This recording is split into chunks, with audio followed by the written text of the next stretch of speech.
A gente continua repercutindo essa informação por aqui. Estamos ainda vivendo uma pandemia, ainda com essa memória, né, dos primeiros casos da Covid-19 aqui no Brasil, de muito medo, isolamento. E é importante a gente dimensionar exatamente o que é essa doença agora, para você, ouvinte da Band News FM, fazer o alerta na medida que ele precisa ser feito, sem alarmar as pessoas, mas sim orientar exatamente do que a gente está falando. Por isso a gente conversa agora aqui na Band News FM com o Dr. Álvaro Furtado, médico infectologista do Hospital das Clínicas, da Faculdade de Medicina da USP, também colunista aqui da Band News FM, que gentilmente nos atende aqui no Band News São Paulo, segunda edição. Eu queria agradecer a sua presença aqui e já começar perguntando como é que esse homem que foi confirmado aí, então, como tendo esse resultado positivo, e essa outra pessoa, uma outra mulher que está internada no hospital público com um caso suspeito, como é que essas duas pessoas foram classificadas como pessoas suspeitas de terem essa doença? Quais são os sintomas, quais são os sinais que podem indicar que a pessoa não tem nenhum outro tipo de doença, mas sim a varíola dos macacos, doutor? Boa tarde. Muito boa tarde a todos. É importante a gente orientar a população. Primeiro que nós não temos uma circulação do vírus no Brasil, primeiro caso, né, confirmado ontem, e é muito difícil fazer o diagnóstico da varíola de primatas nos homens, porque as lesões que aparecem na pele são lesões que podem ter vários diagnósticos diferenciais, ou seja, as lesões se parecem com outras doenças que a gente já conhece. Usualmente, como são essas lesões? São lesões de bolha, vesícula, que podem aparecer no genital, na pele de outras partes do corpo, né? E esses casos foram considerados como suspeitos de varíola de primatas nos homens porque eles tinham lesões que se pareciam com essas lesões, só que não basta parecer, eu tenho que colher lá o material da bolha, da vesícula, e enviar lá para os laboratórios que fazem essa avaliação, que é um PCR específico para o monkeypox, que é o vírus de varíola em primatas, para assim aí eu confirmar o diagnóstico. Então, é difícil fazer até um controle, porque usualmente os casos suspeitos são pessoas que entraram em contato com gente que viajou para esses locais onde o vírus está circulando. Por exemplo, esse paciente do primeiro caso que foi confirmado ontem no Brasil, ele fez uma viagem para a Espanha, entrou em contato com pessoas lá, então realmente tinha um fator epidemiológico associado. Então não é qualquer lesão que apareça na pele que eu vou suspeitar de varíola de primatas. E, doutor Álvaro, a gente sabe já como é essa transmissão? Essa transmissão, ela acontece pelas feridas, né, por essas lesões, ou pode ter uma transmissão respiratória também? Boa, essa pergunta é muito importante, até porque para a gente não criar conceitos errados sobre essa doença. Temos no mundo mais de 1.000 casos confirmados em vários países da varíola de primatas. O que se sabe até agora é que a transmissão sexual parece ser bastante eficiente quando eu falo de transmissibilidade nesse vírus. Por quê? Muitas das lesões aparecem no genital. Então, durante o ato sexual, você tem atrito, você tem contato muito próximo, né? Você consegue ter ali, porque contato com a pele com lesão, e também através do beijo, né? Também tem transmissão respiratória, claro que muito menos eficiente, por exemplo, do que é na Covid-19, a transmissão por gotícula. Então, contato com alguém que tem essas lesões de pele, ou com instrumentos, né? Compartilhar algum objeto que essa pessoa que está doente pegou, que possa ter ali também transmissão, ou transmissão respiratória. Essas são as vias que a gente está estudando.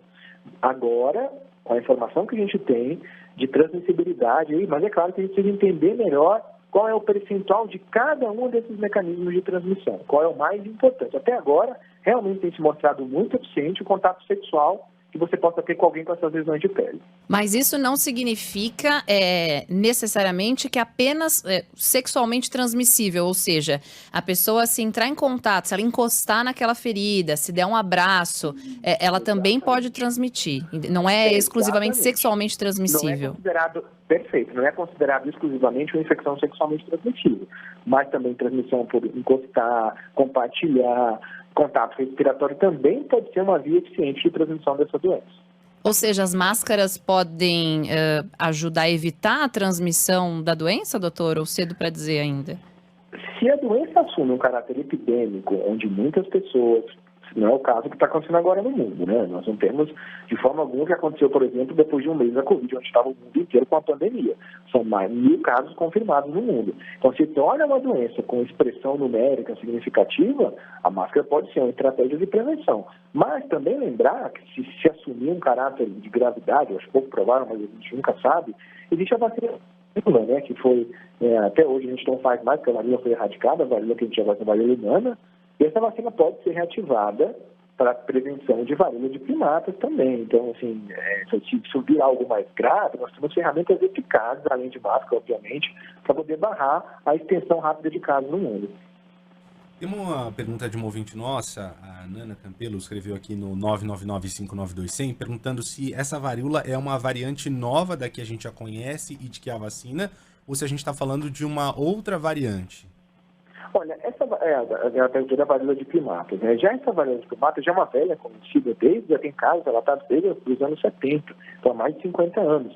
Ela circula em alguns países da África, especialmente a Nigéria e alguns países da África Central.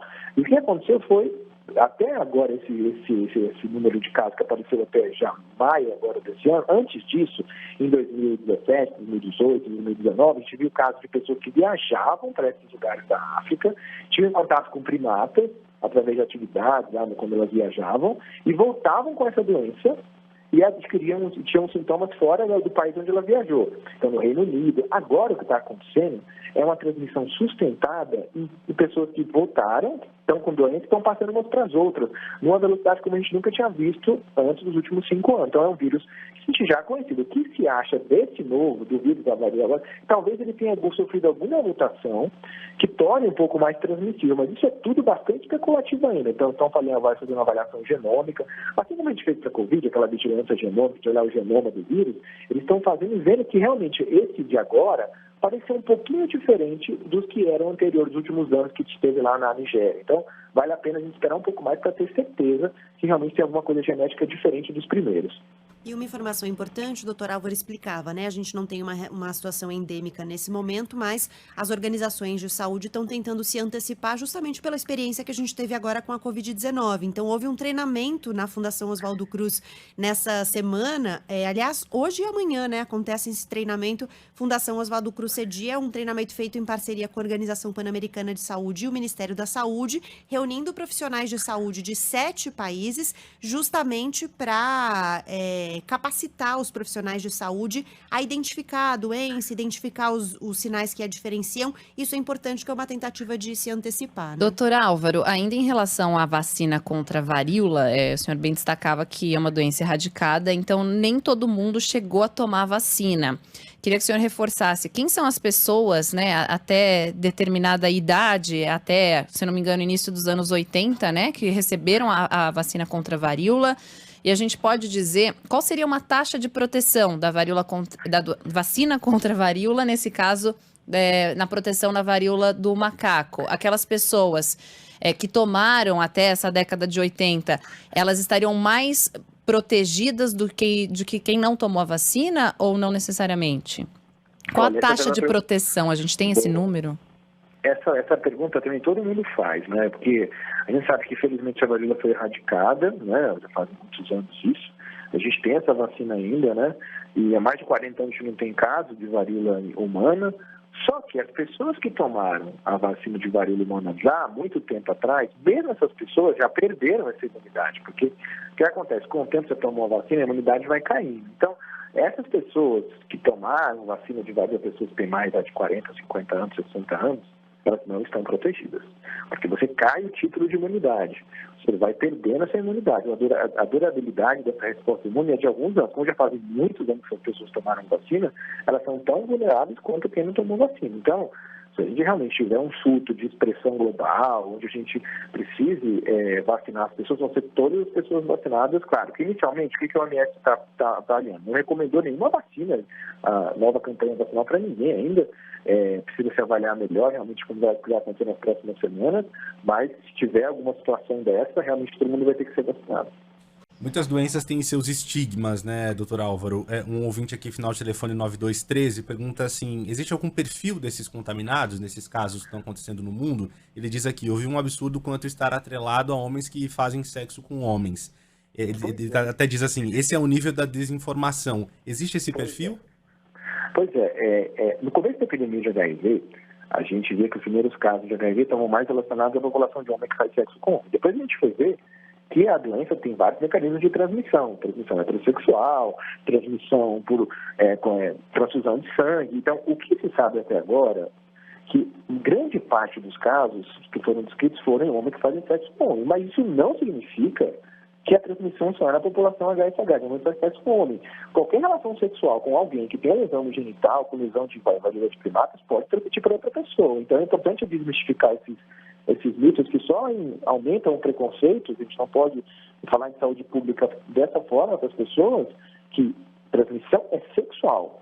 Tem mais casos? Tem, mas isso não significa que sejam só essas pessoas que têm potencial de adquirir a doença. Estamos conversando aqui no Band News São Paulo com o Dr. Álvaro Furtado, que é médico infectologista do Hospital das Clínicas, da Faculdade de Medicina da USP, colunista aqui da Band News FM, sobre a confirmação do primeiro caso no Brasil, primeiro caso em São Paulo, de um paciente com varíola do macaco. Doutor, o senhor falava mais cedo sobre as lesões, as bolhas.